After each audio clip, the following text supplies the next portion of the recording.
Es martes y las mujeres se toman la mesa de análisis. Aquí en Tele 13 Noche saludamos a Magdalena Vergara y Idea País. ¿Cómo estás, Magdalena? Hola, Álvaro, ¿cómo estás? Hola, Camila. Hola. ¿Qué tal? Camila Miranda, Nuevo 21, bienvenidas Hola, ambas. Álvaro, ¿Cómo están? Magdalena. Bien, gracias. Muy bien. Comencemos con el hecho político de la semana, Camila. La definición del presidente Boric el día viernes respecto a qué pasa si gana el rechazo, iniciar todo de nuevo. ¿Cómo interpretar esa señal? Yo creo que por un lado blinda que tuvimos un plebiscito donde se nos consultaron dos opciones, que queremos una nueva constitución y no reformas a la constitución del 80 y también de la forma en que queríamos construir esa propuesta de nueva constitución y en ese sentido hace extensible un mandato que todas y todos le dimos. Ahora yo creo que esa declaración no solo se vincula con que había una demanda creciente de preguntar qué pasa al día siguiente, que creo que es una expectativa de todas las personas y es una cuestión normal, pero también creo que hace un juego interesante en el sentido que expone cuáles son realmente las distintas expectativas y alternativas que tienen las personas que hoy día están por el rechazo, en particular los partidos políticos que han defendido la posición del rechazo. El Partido Republicano salió a decir que no estaba disponible otro proceso, otros han salido a decir que el mandato solo incorporaba, ¿cierto?, el proceso que ya tuvimos, entonces ha implicado también una división y una tensión respecto a cuáles son las certezas que puede ofrecer el rechazo como posibilidad de concretar este mandato ciudadano que es tener una nueva constitución. Entonces, en ese sentido, yo creo que desordena filas y por el otro lado confirma el mandato ciudadano que se entregó. Magdalena, ¿cómo lo interpretas tú? Yo creo que es positivo que el presidente se haya abierto a que efectivamente si es que se gana el rechazo nosotros tenemos que seguir en un proceso constituyente. Yo estoy de acuerdo, en el plebiscito el 80% de la ciudadanía dijo que quería una nueva constitución y eso lo tenemos que seguir cumpliendo y es el mandato en el fondo que se entrega, ¿no es cierto?, armar una nueva constitución. Ahora bien, eso no significa que vamos a partir un proceso totalmente de nuevo. De hecho, ya no, o sea, no podemos perder toda la discusión que hemos tenido hasta ahora. Yo creo que hay un aprendizaje importante que lo tenemos que considerar, pero lo cierto es que nuevamente vamos a tener que llamar a la ciudadanía a decidir cómo es el proceso que sigue y eso no lo determina en ese sentido el presidente, no lo determina el Congreso, sino que es la ciudadanía la que tiene que decidir nuevamente democráticamente cuál es este nuevo proceso en caso de que gane el rechazo. Pero lo que sí es importante es que efectivamente, y es una postura que cambia el presidente, que antes estaba cerrado, antes estaba negado a la posibilidad siquiera de comprender que luego que ganara el rechazo este proceso debía seguir. Hoy día el presidente lo ha manifestado y por eso hoy día estamos hablando del procedimiento que vamos a seguir posteriormente. Ahora bien, es importante también, en el fondo, no perder de vista también qué es lo que nosotros estamos votando en el plebiscito. Y nosotros estamos votando si es que nos satisface o no la propuesta constitucional que nos ha planteado la Convención.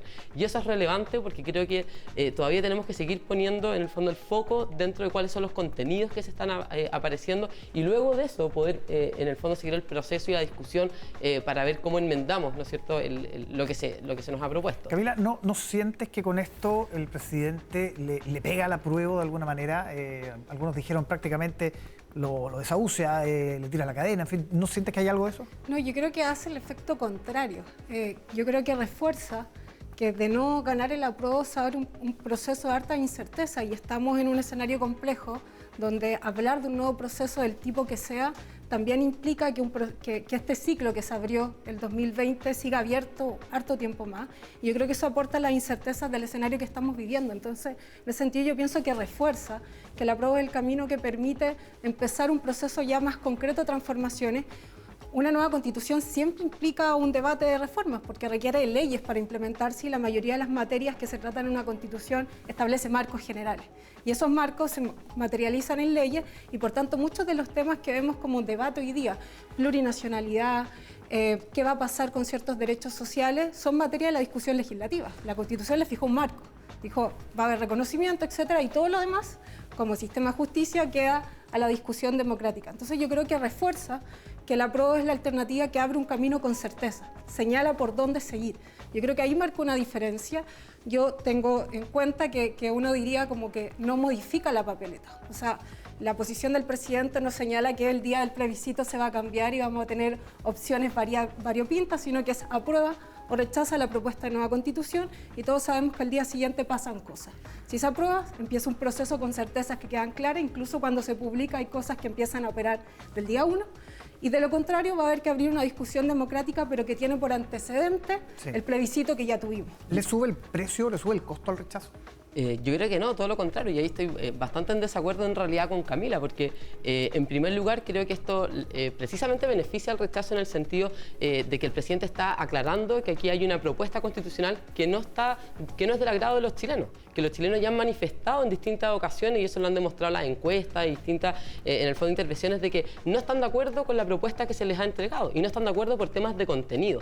Y tampoco estoy de acuerdo con que aprobar esta propuesta constitucional nos vaya a traer más certeza, porque de hecho parte de las problemáticas que tiene es que genera muchos vacíos y genera muchas incertezas, porque no dejó claro, por ejemplo, cuál es el sistema político que nos va a regir. Establece un sistema que es contradictorio y único en el mundo, que no sabemos en el fondo cuál va a ser la implementación, y ni siquiera da garantías de que vaya a poder resolver las problemáticas que tenemos hoy día, de garantizar una mayor eficacia. Genera faltan los contrapesos dentro del presidente y el Congreso, y eso obviamente va a generar una ingobernabilidad y puede poner en riesgo nuestra democracia.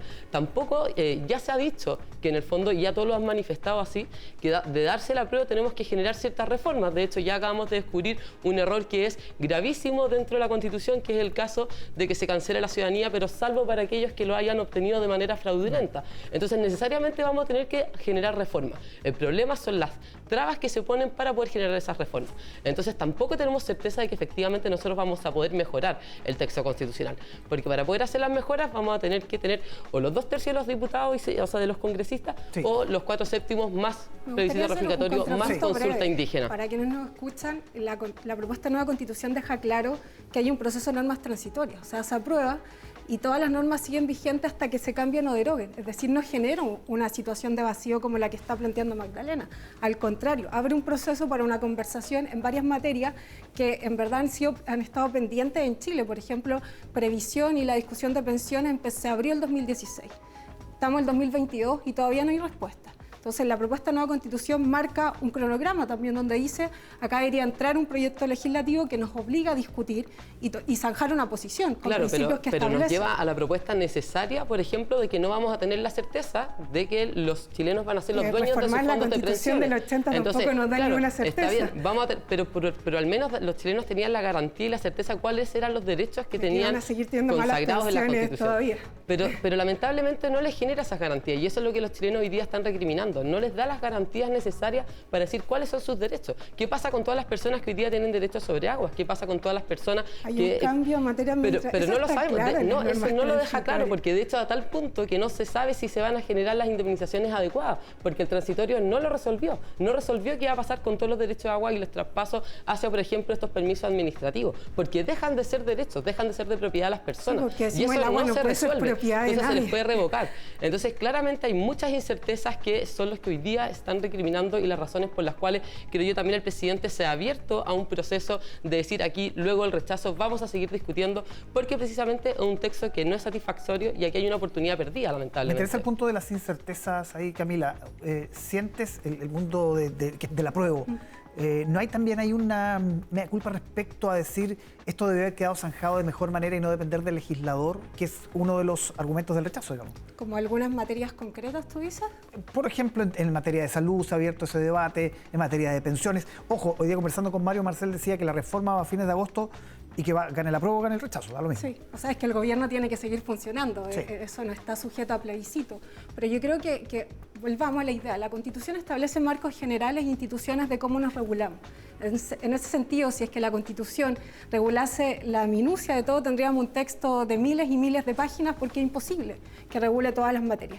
Yo creo que en salud marca claramente los principios, en seguridad social deja los principios, dice que actores pueden intervenir y luego le dice a la ciudadanía, a través del Congreso definamos qué contrapeso, qué equilibrio tiene cada uno de los actores. Yo creo que deja muy claro el camino y los principios, los límites, y además determina al día siguiente, o sea, cuando se publique la nueva Constitución de aprobarse, qué materias podrían en el futuro ser inconstitucionales. Y yo creo que eso da más certeza. Ahora, yo concuerdo en que en que esta pregunta de cómo va a ser al día siguiente en materia de derechos sociales no queda resuelta, pero yo creo que ninguna constitución puede resolver pero es que eso. no es solamente en materia de derechos sociales, y ese es el problema. Claro, resuelve algunas cosas, pero a lo que la ciudadanía le hubiera gustado tener es, por ejemplo, yo no tener hablo la por seguridad. La ciudadanía, que no, vote está el bien, plebiscito. yo también no, pero tener la seguridad, por ejemplo, de que sus hijos van a tener financiamiento para poder seguir llevando la educación eso particular va a seguir subvencionada. porque la norma transitoria establece que eso sigue operando hasta que haya una nueva ley. No, porque actualmente... Eso Bueno, lo ¿qué dice pasa? explícitamente. Bueno, entonces solamente tienen la garantía durante las normas transitorias, pero no después. Y eso es problemático. Y no solamente tenemos incerteza respecto a los derechos sociales. Eso es parte de un proceso democrático que pues, las normas van modificando ciertos estándares. Está bien, pero se tienen que al menos respetar, y de hecho era un límite a la propuesta constitucional, que se tenían que respetar lo que establecieran los tratados internacionales. Y hoy día nuestra Constitución retrocede en muchas garantías y muchos derechos de las personas. Discrepo, de hecho, retrocede, por ejemplo, la posibilidad de poder abrir escuelas o tener proyectos educativos propios. Y solamente se le permite eso a los pueblos indígenas. ¿Por qué se genera esa diferenciación? No establece el derecho preferente de los padres para educar a sus hijos. Eso lo dice el artículo, Magdalena, dice la libertad de enseñanza, el derecho de los padres, madres, cuidadores, elegir la educación. Pero con una posible. letra chica. Entonces esa letra chica es la que la ciudadanía se cansa. Pero lo que sí es cierto es que genera incerteza no solamente en los derechos sociales. Yo creo que nadie esperaba que de la noche a la mañana se resolvieran todos los problemas.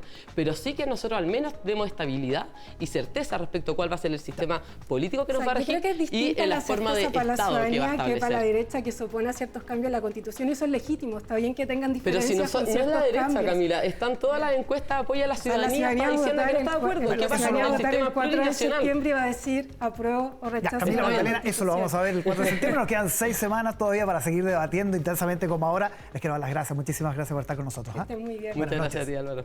Gracias, Camila.